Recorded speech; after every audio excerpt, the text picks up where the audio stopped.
Welcome to the March the 7th, 2000 taping of It Happened in Grand Prairie, as we bring you the history of our city and the people that have helped to make that history and probably are continuing to make history this very day. This is our history tape number 392, and are we ever more honored today? We have a sportscaster celebrity with us today to bring you our history, and we want to introduce to you and welcome to the set Mr. Randy Jennings. Mr. Randy Jennings. Ruthie, thank you very much. Appreciate that introduction. Oh, we're just so glad to have you with us, Randy, and we know that you have a great history of Grand Prairie as well as your new assignment with the Arlington Morning News in Arlington. So we're going to start out though with the real Randy Jennings. Ooh. Tell us about him. Give us your genealogy and anything you'd like to tell about your family when you were a very young person. Okay, well, I have a big family. I had 2 brothers and 2 sisters. My parents, after World War II, my dad served in Germany and in Europe, and came back here to Grand Prairie and got a job, like a lot of people, I guess, after the war. Okay, well so, now I need to interrupt you. We need your dad's name and your mother's. Okay, my dad's name was Roy. He died in 1971. Okay, you have lost your father, and your mother's name and her maiden name. Pauline Wenzel. She was born in Dallas, raised in Dallas. All right. And of course now it's Pauline Jennings. She's 80 years old now. Oh yes. Still lives in Grand Prairie. And isn't that wonderful? Okay, now talk about your brothers and sisters and name them, and then we're going to get back to your father's history, okay? Okay, my oldest brother's Jerry. Okay. And he now lives, well, he moved to Coppell. Okay. And my youngest brother actually also lives in Coppell, so they both kind of headed that direction. You let them get out of Grand Prairie, I try to stop them, but you know, it is. Yes. And both my sisters still live in Grand Prairie. So Janine Galloway is married to Randy Galloway. All right. Fort Worth Star-Telegram sports columnist. Yes. He hosts a radio show. And famous person. Yes. And my other sister is Linda Langston. She teaches school here in Grand Prairie. Oh, that is wonderful. Gardner Elementary. And where was Randy Jennings born? Born in Dallas. All right. In 1953. In 1953. All right, now let's get back to your father. Your father, you said, was in the service. Tell us what part of the service he was in. He was in the Army. He was in the Army. He, I think he made it to the rank of sergeant. Okay. He never really liked to talk much about the war. I mean, Yes. you never could get him to say too much. He was wounded, got the Purple Heart, and also won the Silver Star for. That is wonderful, wonderful historical mementos from your dad's part. All right, and you moved to the family moved to Grand Prairie when? See, that would have, you know, I'm thinking 46 or so. Although I should know that right off the bat. What brought your dad and the family to Grand Prairie in 1946? Well, you know, the jobs in this area were starting to boom out at LTV or whatever it was called then. Yes. Changed names so many times. Did he work there? Chance Fault, yes, he did. Okay, he worked at Chance. What did he do at Chance Fault? I believe he worked on the assembly line. All right. Did your mom work out of the home, or was she at home taking care of 2 boys and 2 girls? She was always a homemaker until, I would say, probably 3 or 4 years after my father passed away. Okay. She went to work. Moving to Grand Prairie, Texas then, and getting you ready for school. Which number on the line are you of the 4 siblings? Oh, well, actually I'm number 4. You are the baby? Yeah. Oh my. No, I'm number 4 of the 5. There's actually, 4 of the 5. I have a younger brother. Oh, you have a younger brother. Did you name him? Ron, he lives in Coppell. And that's the one that lives in Coppell. Yeah. Okay. He has 2 children, and actually all my brothers and sisters have 2 kids. Oh, they do? It's worked out that way. That's wonderful. All right, now you were born in Dallas, but came to Grand Prairie in '46, and your dad worked at the plant. Now, where did you begin school? I went to Travis Elementary. Okay. For the 1st and 2nd grades, and then we moved across town from the east side to the west side. All right. And I went to Austin Elementary from 3rd grade on through 6th grade. All right, now let's get back to Travis. That's one of the 3 very older schools, and of course Austin was also, but do you have any memories of Austin? Who was the principal, your favorite teacher? I sure do. Bill Arnold was the principal. Okay. Mr. Arnold, and My first grade teacher was Mrs. Witt, Irwin Witt's wife. You all right? And then I had Ruth Patton in the second grade. All right. Great teachers. Both of them were great. And then on to Austin Elementary. Tell me about Austin Elementary. Well, it was a real good school. At first, I didn't want to leave the Travis because it's all my friends and everything. It was third grade, but Austin wound up being a great school, and a lot of the people there I'm still friends with today that I met. Who was the principal and teachers? Oh, let's see. It was Mr. Eisenhower was the principal. All right. Okay. Mrs. Moody, Evelyn Moody, was my third grade teacher. Who was your favorite teacher and subject at Austin? Well, I liked all the teachers I had, probably. Mrs. Haley, our fifth grade teacher, was really good. I had Mrs. Collins in the fourth grade. She was, I mean, there were some really good teachers in Grand Prairie. Inspired you to really want to learn? Oh, yeah. All of them were just excellent. All right. From elementary, where'd we go? Okay, then we went to Adams Junior High. At the time, it was 7th, 8th, and 9th was the way it went. What's special about Adams that you have in your memory book? Adams was a small school in relation to the other junior highs at the time, but it seemed to be real close-knit, and again, some good we had a real good school. Not many problems, there weren't many problem kids. Were you interested in academics or sports or both or what? Always, as far back as I can almost remember, I've always been interested in sports. I mean, when I was 11 years old, we started taking Sports Illustrated at the house, and that was made my life. I mean, I still have copies I kept from years of taking Sports Illustrated. Yes.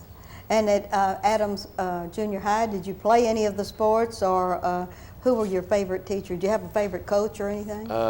Well, Pete Thompson was the kind of the PE teacher and the coach, and of course I wound up covering his teams later on. I still think the world of him. He's a guy, I don't know if you ever had on his show, but he certainly knows a lot of history of Grand Prairie. He certainly does. And I always thought a lot of him. He's a great role model for kids. All right. You have a favorite subject at Adams? Well, I was really partial to history and English, and did not like math. And did not care for math. Welcome to the club.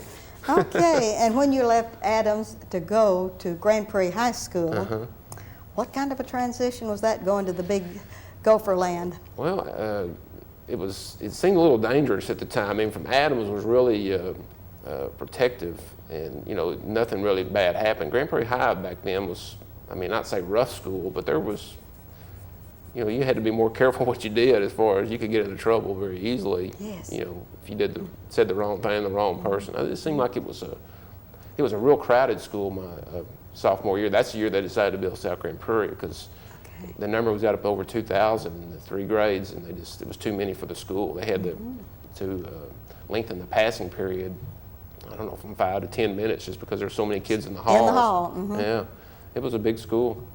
But it was a good school too. I mean, again, it was a lot of the kids I'd gone to school with at Adams were still there. So, and I met some good friends from the other junior highs, Lee and Jefferson. So, it was a good school. Who was your principal, and maybe did you go into academics or still interested in sports when you were a Gopher?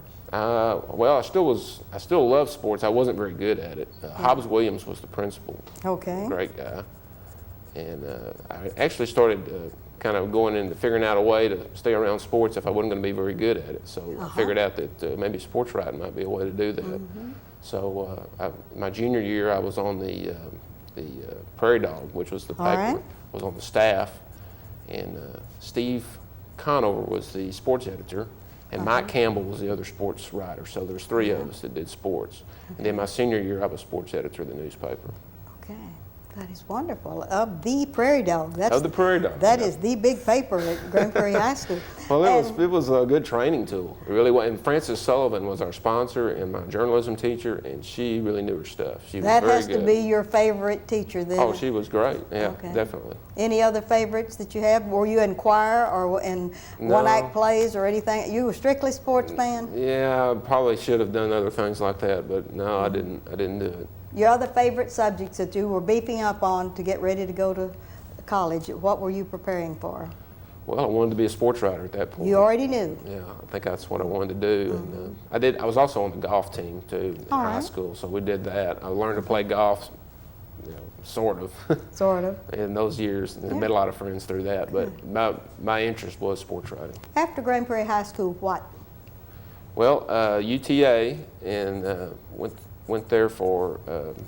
I started working at our paper in '75, so I was actually doing both. I was working for the paper, and then I was For also the Grand Prairie News, then. Right, and I was also studying journalism at the UTA. And it was a good experience. You graduated what year from Grand Prairie High School? 75? 1971. 1971. Okay. They finally got rid of me. Okay. And then tell me about going to UTA. Well, the UTA was a long, long story because I got all my journalism credits out of the way, but foreign language was my hang-up. You had to get the foreign language to get out. So I did not get a degree for, it was probably until 1980. I wound up taking foreign languages as I was going to school, and it was a real stumbling block. Real tough one. Yeah, I just had a hard time learning it. I don't know. All right, but who were some of your favorite instructors at UTA that really helped you along the way in your sports writing career? Well, there was a real good journalism teacher there named Roy Hamrick, and I've kind of lost touch of him now. But back then, he had worked for the Dallas Morning News, and he had a lot of experience. There was an advisor named John Dicus that was very good. That knew his stuff and was real good at teaching the basics. So the fact that you were going to school and working at the Grand Prairie News at the same time, was that of a benefit to you? Oh yeah, because what you learned was hands-on. Right, was actually practical experience. And what was your first assignment with the Grand Prairie News? I covered a summer league baseball game in 1975, like in June, and back then you'd go to the game, take one of these Yashica box cameras, stand over by first base, take pictures. Kind of have your head down and looking into the camera because it was the kind that you wouldn't actually look ahead and see. So you have to look down like this, and always worried about the ball hitting you in the face or something because you never see it. Yes. I don't know what we did with those old cameras. Those were dangerous. Oh, very dangerous, weren't they? All right, and getting that start then and continue on at UTA, have you remained with the paper all of that time, or did you ever spin off into anything else? No, I never did. I never even sent out a resume. That's how much I liked my job. I was there for 25 years and never really looked. All right, and with the Grand Prairie News, before it decided to really take advantage of an opportunity and move over to Arlington and give us that good coverage that we got every day now, tell me what was probably the most exciting experience that you've had in all of your sports writing career? I was afraid you were going to ask me that because there's so many little things and big things that exciting to me, I guess, was the playoffs the most. I mean, anytime we got into playoffs, in any field, in any of them, because the interest swells with the public, more people get interested in it, want to be there. So. Just this last winter, South Grand Prairie's football playoff team was very exciting. I mean, they got to the state semifinals, just one game away from a state championship.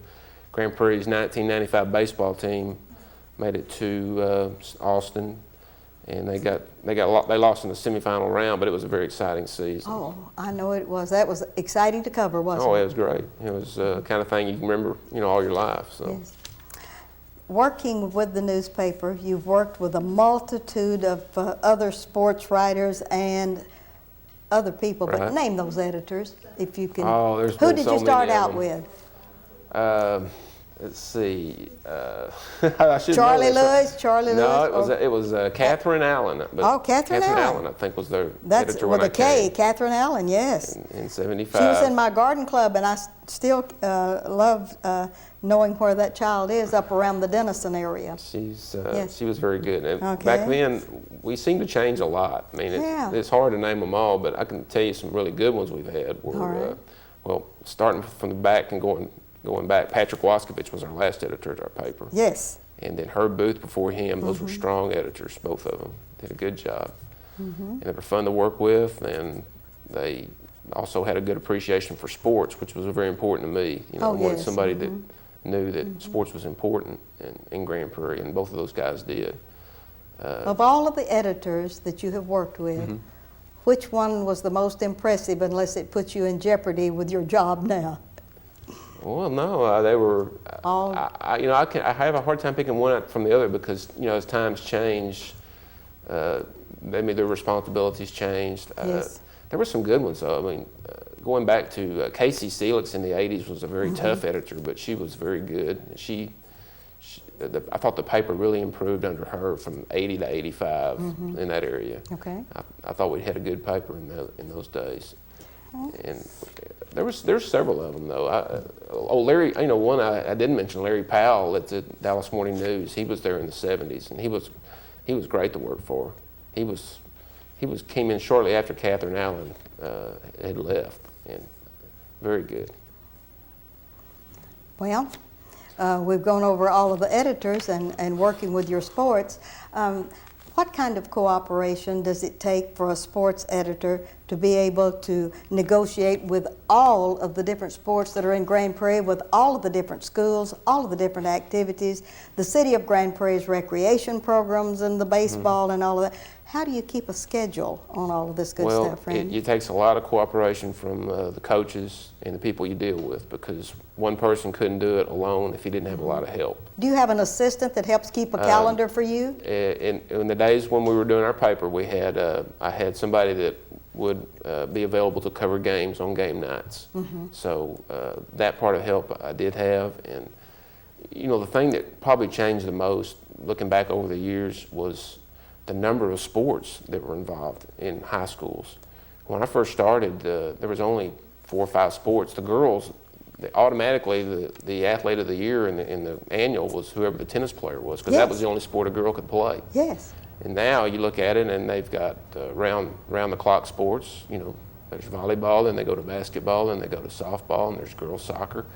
So all of it. Yeah, I mean the number of things you have to cover. Quadrupled 75. it, didn't it? Oh, Yeah. it was just amazing. Yes. It's great for the kids because there's so many more things for them to do. But for the poor sports guy, he's got to find time for everything. And obviously, everybody wants their event covered. That if it's them or their kid, they're going to want it in the paper. So you have to find a way to do as much as you can, talk to as many people, get as many people's names in the paper as you can. Now, let's get down to the personal nuts and bolts of this business. Okay. You have a family. I'd like for you to name your family. Tell a little bit about where you met your wife and the kids. No, well, I'm not married. You're I'm single. Married. You're No. single. Yeah. Okay. And I have a big family, but it's Tell me about your big family. It's all like brothers and sisters. And your nephews and nieces, right, and et cetera. and each one of my brothers and sisters has 2 kids, and some of them have kids. So there's a lot of, when we get together, there's a lot of people. All right. What do you want to be when you grow up? I thought about that. I guess sports writing right now is still what I like to do. It's still fun. Obviously, you kind of wonder about maybe a path that you could have taken differently or something. But I think back on Grand Prairie and what I've done. I really enjoyed it. It's been fun. I don't think I'd have done anything differently. Would you ever want to teach after you have finished your career as a sports writer? Is there any aspiration that you have for the future in that area? I haven't thought about it, but it would be fun. I think I would enjoy it. Of course, teaching sports is pretty specialized. I mean, I don't know if anybody would really, if there'd be even market out there. It's so, there's just 4 or 5, maybe 6 openings usually in this area in a year. It's just hard to get into it. But if somebody would want me as a teacher, I wouldn't mind doing it, I would guess. All right. Would you ever consider being an author and doing any special writing for sports, or This Is Your Life book, or whatever? Well, that takes so much time. I'm more of I don't guess I'm disciplined enough to write leisurely. I have to write on deadline, it seems like, to get anything done. So I don't know if I had the patience to do something like write as an author. If you have an opportunity to write sports or go to a game, which choice do you make? Well, luckily I can do both, but I still enjoy sports, but I don't think I enjoy it as much as I did 20 years ago. I think 25 years, you start to burn out a little bit on sports. I mean, it's just natural. It's just like, it's like asking a lifeguard to go swimming. Yes. On his day off. It's usually, you want to get away from it a little bit because you do it every day, and it does kind of get old. I enjoy sports, but not probably as much as I did. You cover all types of sports, but if you weren't covering it and just had a choice and says, I'm going to some sports event in the next month, what one would you pick as a favorite? Ooh. I'd say probably professional golf is what I would go to the most nowadays. It seems like when the PGA Tour comes to this area, it seems like I always try to make sure that I get to see a round or two anyway. I enjoy golf. And what would it take for you ever to be a professional covering a professional golf tournament? Well, as far as me, I do get to go and ride as a professional a little bit because we do have some Grand Prix people that play. That's what I always would. That was always my common denominator. If somebody from Grand Prairie was directly involved, then it became Grand Prix news. Otherwise, I was just a spectator. All right. Now, we have 7 minutes left on the show. Okay. And we have a deal with Mr. Tovar that we're going to show and tell. And so, would you like to begin with some of these wonderful things that I had to twist your arm and beg you to bring because you said, I don't want to toot my own horn, but today this is your kudo time. So well, I do appreciate it. Let's take number one and hold it up. And if you'd hold it up right just like this? Where the camera out here can get this, yeah. Well, Ken Murray gave me this, I guess, plaque when he resigned from football coach at Grand Prairie in 1995. How wonderful. And Ken Murray is on P&Z now and a very famous insurance man here in town. Yeah. And yes. He's my great friend.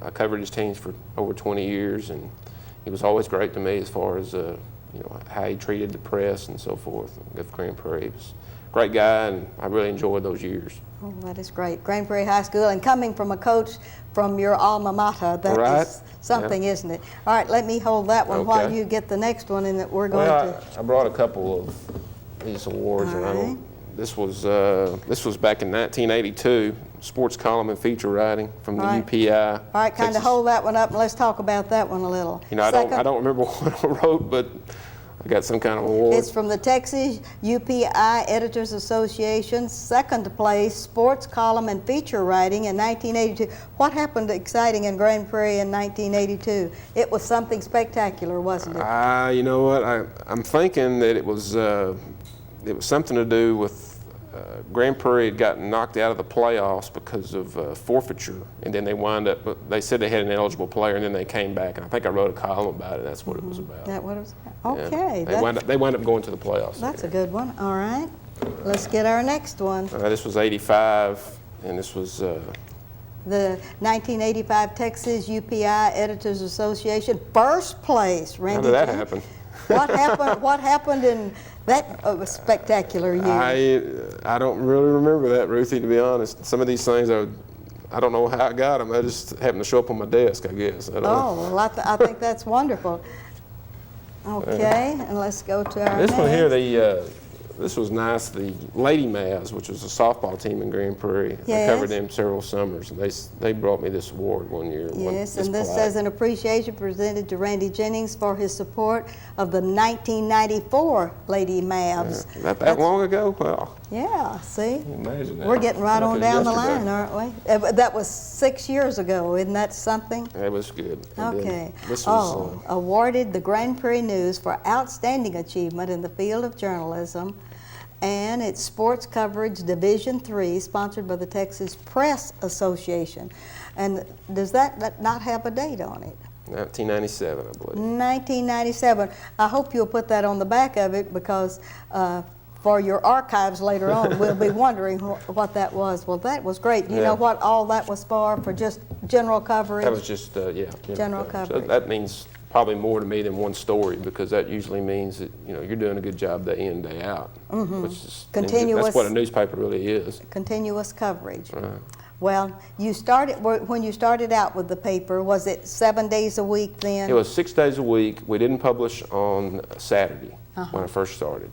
And then in I guess it was 87 or 88, we changed our day off.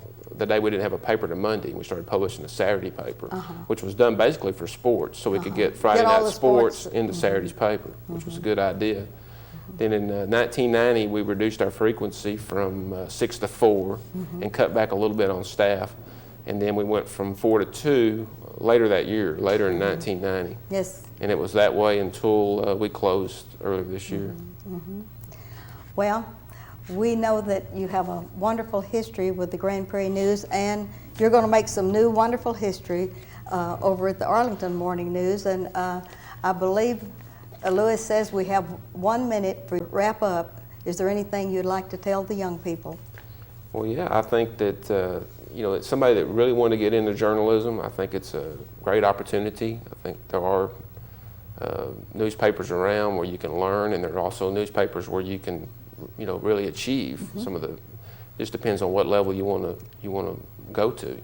I personally like the smaller papers. I never really wanted to go to the bigger ones. I like covering Grand Prairie, but there's lots of chances. The thing you've got to do, I think, is look for practical experience and try to learn that way.